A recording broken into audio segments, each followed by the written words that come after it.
Ел жаңалықтарына ойсақ, 27 мың азамат әскерден жол тарып жүр. Таяуда көктемгі әскерге шақырту аяқталды.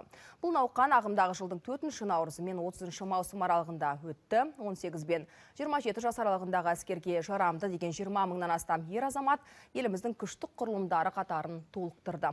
Алуа Махамбет жалғастырады. Осыдан 2 ай бұрын әскер қатарына қосылған жауынгерлер қазірдің өзінде қолдарына қару алып әскери тактикалық оқу-жаттығуларға машықтанып қалған. Оқу-жаттығу бар кезінде бізге орында тұрып, алға, артқа және де солға жүгіріп атуды үйретті. Осы апта бойы бізге оқу-жаттығуларын үйретуде маған өте қатты қызық болды. Жігіттер әскерде өз киімдерін үтіктеп, ине жіптерін сабақтап, төсек орындарының қырын келтіріп, Бауыржан Момышұлының өмірінен үлгі алып жүр. Әрине басында әскери өмір оңай болмады, үйренісе алмадым. Но бірақ әскери өмір күндер өте берген сайын, тереңде берген сайын қызықты бола бастады. Қаруды қалай қолдану керек екен, қаруды қалай ұрысқа келтіру керек екенін үйрендім. Бұл көктемгі шақырылымда әскер қатарын толықтырған жауынгерлер. Науқан ағымдағы жылдың 4 наурызы мен 30 маусым аралығында өтті. 18 бен 27 жас аралығындағы әскерге жарамды 20 мыңнан астам ер азамат еліміздің күшті құрылымдары қатарын толықтырды. Олар қарулы күштерден бөлек ұлттық ұлан, ұлттық қауіпсіздік қызметінің шекара қызметі, төтенше жағдайлар министрлігі мен мемлекеттік күзет қызметінің қатарына қосылды. Бірақ еліміз бойынша 27 мың азамат әскерден жалтарып жүр.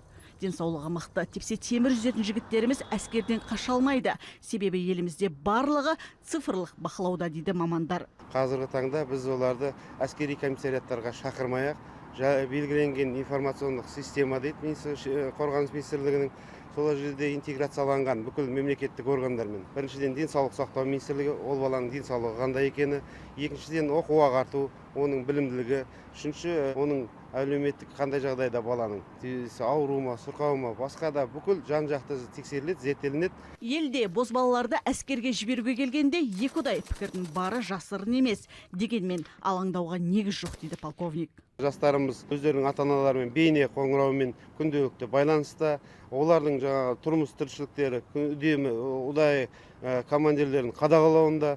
Одан кейін біздер қазіргі таңда психологтардың санын көбейттік. Себебі әскерге келген кезде адаптация дейді, өту қиындық. Сол кездегі олардың жағдайларын қарап, әр азаматтың оның мүмкіншілігін қарап, не істеледі, қандай жағдайда болады деген сол бүкілімен қарап психологтармен үлкен жұмыс жүргізіп жатырмыз. Бүгін күзгі әскерге шақыру науқанына дайындық басталып кетті. Алдағы қыркүйек пен желтоқсан айының соңына дейін тағы 27 мың азамат іріктеліп, әскер қатарын толықтыратын болады. Алуа Махамбет, Руслан Тәуірше, хабар.